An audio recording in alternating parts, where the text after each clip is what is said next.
అయితే గురూజీ మనం చాలామంది పిల్లల్ని చూస్తుంటాం, వాళ్ళు ఏంటంటే కేవలం ఎగ్జామ్స్ కోసమే చదువుతున్నారు అని చెప్పి కూడా అంటూ ఉంటారు.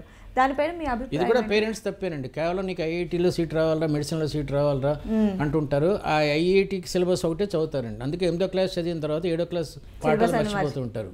అస్సలు ఇంకేమీ అవుట్ సైడ్ స్కోప్ ఇంకేం ఉండదండి. మన నెల్లూరు వెళ్ళాం మేము, నేను వెళ్ళాను. నెల్లూరులో ఒక సెమినార్లో తెలుగు కవుల పేర్లు 2 చెప్పమన్నా.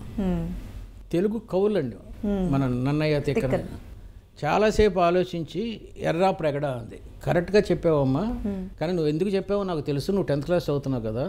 మీకు పద్యం ఉంది, సురుచిర తారక కుసుమ శోభి అనే పద్యం ఉంది, అది రాసింది ఎర్రా ప్రగడ కదా, అందుకని చెప్పావంటే అవును సార్ అందుకే చెప్పాను. ఇంకొక కవి పేరు చెప్పమ్మా అంటే చెప్పమ్మా ఇంకొక కవి పేరు అంటే వెంకయ్య నాయుడు అందండి. అదండి వాళ్ళ స్టాండర్డ్. ఓకే, అర్థమైంది. So they don't have any knowledge about anything. Sir ఇప్పుడు మీరు చెప్తూ ఉన్నారు మిగతా నాలెడ్జ్ కూడా అవసరం అని చెప్పి, అది అంగీకరిస్తాం. కానీ చదువుకునే టైంలో వేరే వాటిపైన శ్రద్ధ కనుక పెట్టినట్లయితే మనకి మార్క్స్ తగ్గిపోయేటువంటి అవకాశం ఉంటుంది. వేరే వాటి మీద శ్రద్ధ పెడుతూనే ఉంటారండి. పోకిరి సినిమాలో హీరో ఎవరు, ఇప్పుడు నిన్న ఐపీఎల్లో ఎవరు గెలిచారు, ఎందుకు ఎస్ఆర్హెచ్ టీంకి ఓడిపోయింది, మన ఎస్ఆర్హెచ్ టీం కెప్టెన్కి మన గాయం తగిలి 3 దాంట్లోంచి ఆడటం లేదు, ఇవన్నీ వాళ్ళకి గుర్తుంటాయి. నాకే గుర్తున్నాయి కదా, ఇలాగే వాళ్ళకే గుర్తుంటాయి. సో బ్రెయిన్లో 5 లక్షల న్యూరాన్స్ ఉంటాయండి, యాక్టివ్ న్యూరాన్స్. 5 లక్షల న్యూరాన్స్లో మనం 5 లక్షల విషయాలు గుర్తుపెట్టుకోవచ్చు. చెవి, ముక్కు, నోరు, చర్మం. షారూక్ ఖాన్, సల్మాన్ ఖాన్, కత్రినా కైఫ్, ఇట్లాంటి 5 లక్షల విషయాలు గుర్తుపెట్టుకుంటాం. ఏ 5 లక్షలు పనికి వచ్చే 5 లక్షలు గుర్తుపెట్టుకోవాలి. 5 లక్షల్లో నువ్వు 5,000 విషయాలు, 5,000, 5 లక్షల్లో 5,000 అంటే 1% గుర్తుపెట్టుకుంటే చదువుకు సంబంధించింది, నువ్వు అద్భుతంగా ఐన్స్టీన్ అయిపోతావు. వీళ్ళకి 5,000 విషయాలు కూడా చదువుకు గుర్తుండవు. 10వ క్లాస్ పాస్ అవ్వగానే ఆర్కమిడీస్ మర్చిపోతారు. కానీ 10వ క్లాస్ పాస్ అవ్వగానే వాడు 7వ క్లాస్లో చూసిన సినిమాలు గుర్తుంటాయి. సో ఈ బ్రెయిన్లో ఏం పెట్టుకోవాలనేది ముఖ్యం. అయితే స్కూల్లో టీచర్స్ ఎలాగో చదువు చెప్తారు, పిల్లలు అక్కడ చదువు నేర్చుకుంటారు. అయితే ఇంటి దగ్గర కూడా పేరెంట్స్ మెంటల్గా వాళ్ళని మోటివేట్ చేయాలి.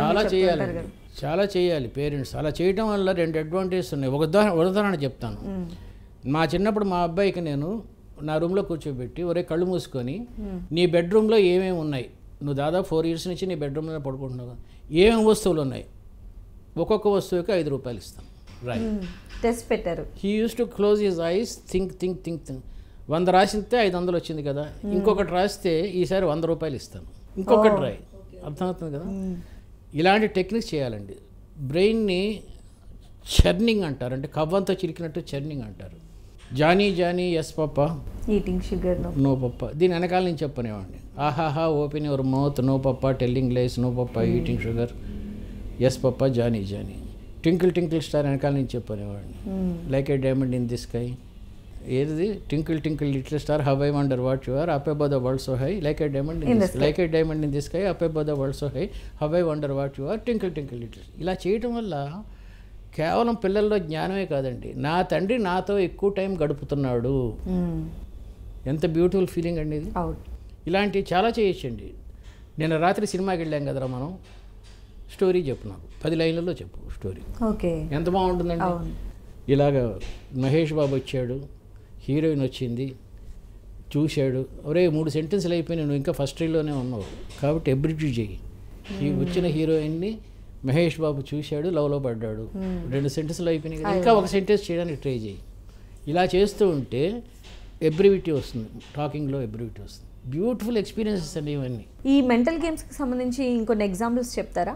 మీకు ఒక 12 ఏళ్ల కుర్రోడు అన్నాడు అనుకోండి, ఒరే లాస్ట్ 1 yearలో నువ్వేమేమి విజయాలు సాధించావు ఏదైనా చెప్పు అంటే వాడు చెప్పచ్చు. అమ్మాయి ఒంట్లో బాగాలేనప్పుడు వంకాయ కోసాను, అది కూడా విజయమే కదా.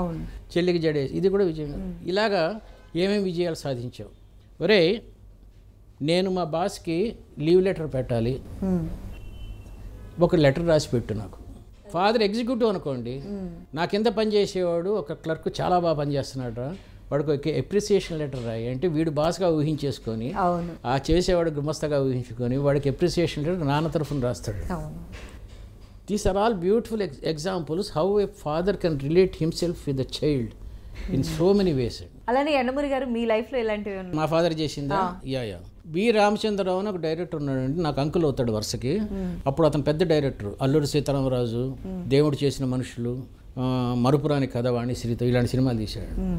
అతను నా దగ్గరికి వచ్చినప్పుడు మీ ఇద్దరం మాట్లాడుకుంటుంటే మరపురాని కథ గురించి నువ్వు 10 లైన్లు రాయి అని మా ఫాదర్ అడిగాడు. ఆ 10 లైన్లు రాసి ఇచ్చిన తర్వాత he has presented me a pen. V Ramachandrarao, not my father. నాకు అర్థమైంది అప్పుడు. అందులో పాట కూడా ఉంది, పెరుగు కోసమని నేను పొరిగింటికి వెళితేను మూలనున్న ముసలమ్మ ముసిముసిగా నవ్వింది, ఒళ్ళంతా తడిమి చూసి ఉక్కిరి బిక్కిరి చేసింది, పరికిణి కాదే పిల్ల పట్టుచీర కట్టమంది అని నారాయణ రెడ్డి గారు రాశారు. ఈ పాట ఎందుకు గుర్తుందంటే నాకు మా ఫాదర్ అడిగింది నేను అప్పుడు రాయబట్టి 45 ఇయర్స్ అయినా ఈ పాట గుర్తుంది. ప్రపంచంలో ఎవరికి గుర్తు, నారాయణ రెడ్డి గారికే గుర్తులేదు. నారాయణ రెడ్డి గారిని కలిసినప్పుడు నేను రాశాను ఇది అన్నాడు. So this is the impact A father can have on the children. So అలా రాయటం స్టార్ట్ చేసిన మీరు ఇప్పుడు రాస్తూ ఇంతమందిని మోటివేట్ చేస్తూ ఉన్నారు అనమాట. Yes yes. సో మరి గురూజీ ఎపిసోడ్ చివరికి వచ్చేసాము. మరి మీ స్టైల్లో మంచి టిప్. గుడ్ పేరెంటింగ్కి గ్రేట్ పేరెంటింగ్కి చాలా తేడా ఉందండి. నీ కుర్రోడు బాగా చదువుకొని మంచి మార్కులు సంపాదించి నమ్రతగా ఉండి అన్నీ ఉంటే that is called good parenting. Okay. నీ కుర్రవాడు చదువుతో పాటు గేమ్స్లో కానీ ఏదన్నా ఒక కళల్లో కానీ అద్భుతంగా ఉండి పేదవాళ్ళకి సహాయం చేస్తూ ఒక దయా దాక్షిణ్యం చురుగ్గా ఉంటూ కళకళలాడుతూ ఉంటే నీ కూతురు ఇంట్లో, that is called great parenting. Okay. So ఇక నుంచి అందరూ గ్రేట్ పేరెంట్స్ కావాలని చెప్పి మనస్ఫూర్తిగా కోరుకుందాం Guruji. Thank you so much.